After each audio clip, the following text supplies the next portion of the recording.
Welcome back. In this lesson, we're going to look at running water.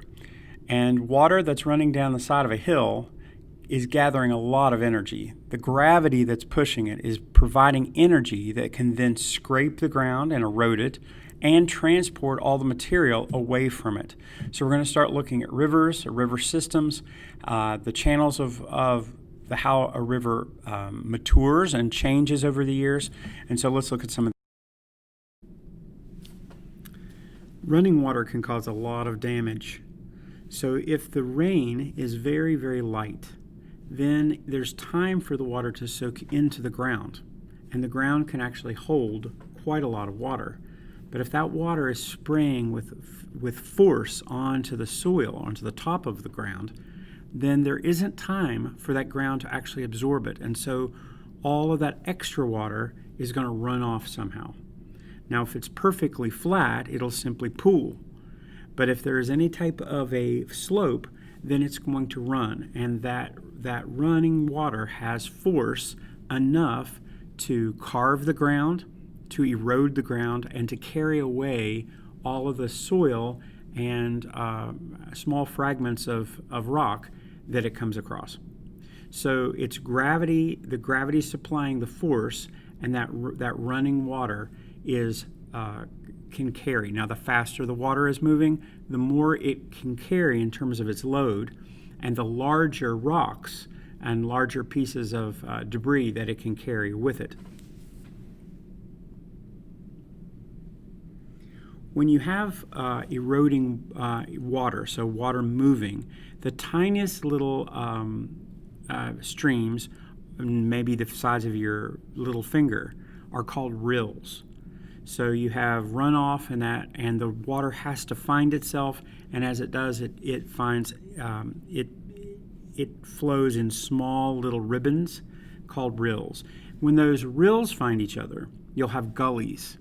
Now, all of these can cause erosion, and then as gullies find each other, you will have a stream. And then eventually, if the topography stays the same for any long period of time, then you're going to have eventually permanent streams. So streams that'll always fill every time that it rains. The channel is the groove formed by water, whether it's large or small, and it is eroding the bottom of that and the sides of that channel down every time water passes through it. Now, the sizes of the rocks that water can carry is based upon the force of the water and how much water is actually being sent across the channel at any time.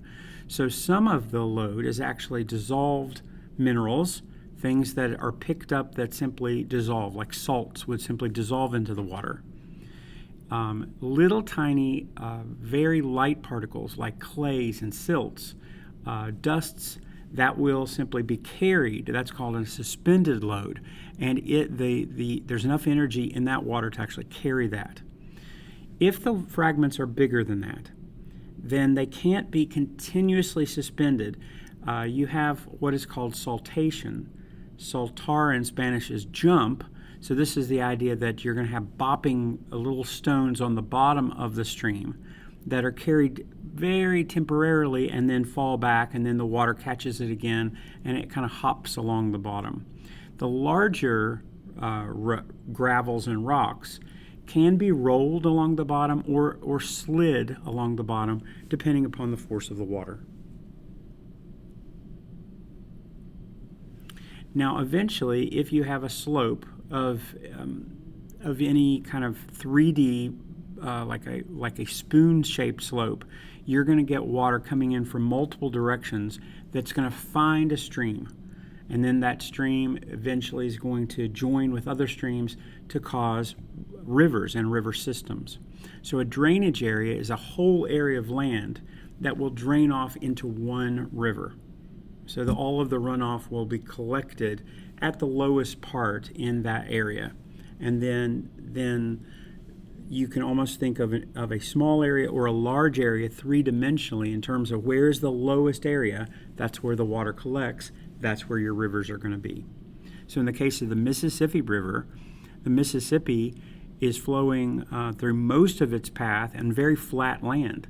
but its upper parts are being drained off in mountains, and so it gives it a lot of force, and then streams collect into rivers that will collect into huge rivers and then whole river systems like the Mississippi.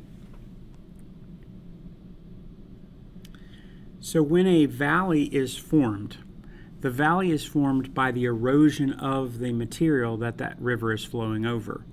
So if you were to have a young river where you're having a very small, narrow channel and the water is running very quickly, then it cuts. Normally, water will cut in a V-shaped channel because it's eroding the bottom faster than it's eroding the sides.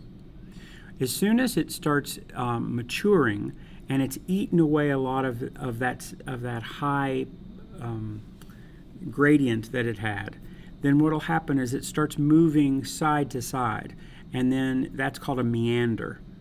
So a meander is when it's going to start weaving to the right and then to the left as it goes. Now, as it's cutting, the river cuts usually on the outside of a curve. So when water curves to the right, it's going to cut to the right. And so that means it's going to even curve more to the right eventually. So as it's cutting to the right, that's the fastest part of the water, and then the slowest part of the water will be to the left. And that is where it's going to dump all of its material that it's holding, that's suspended in it, and it will fall and deposit that material on the left. So it cuts on the right and deposits on the left. When it meanders to the left, when there's a left-hand curve, it cuts on the left and deposits on the right. So what eventually happens is the meanders get wider and wider, and so the ribbons back and forth get more pronounced. As a result, wherever the final cut is in the curve is going to create an entire, almost like an enlarged channel, that under cases of large floods, that entire channel is now wide, and it would be a flood channel, or called a flood plain. So if you were to dam up the water and control how much water flows out at a time, you can control flooding. And so dams are one of the best ways of doing that. Along the sides of the river, because remember, it gets cut as well, it gets eroded, levees can be built, and that's a lot cheaper than building a huge dam. Levees a lot of times are just mud and rocks that build up the riverbank so that it has to be even higher than normal for it to flood over. Once a river gets to the very lowest part of the land and it's about to dump into like a bay or a lake or an ocean or something like that, and there's very little gradient, so there's very little slope, that water is dumping so much material that then the water is trapped, and the water has to somehow get out. And so the water will break into rivulets, okay, or if you think of tributaries as little streams coming into a river, this is distributaries, which are little rivers coming out of a large river, because the way has been clogged by the material that's dumped by that slow-moving river. An alluvial fan is similar to that, and this would be the case of material that's falling down. So this would be some type of a mass wasting where the rocks are coming out, and as they come to the end, they are all trying to have the same level, and so they spread out in a fan shape.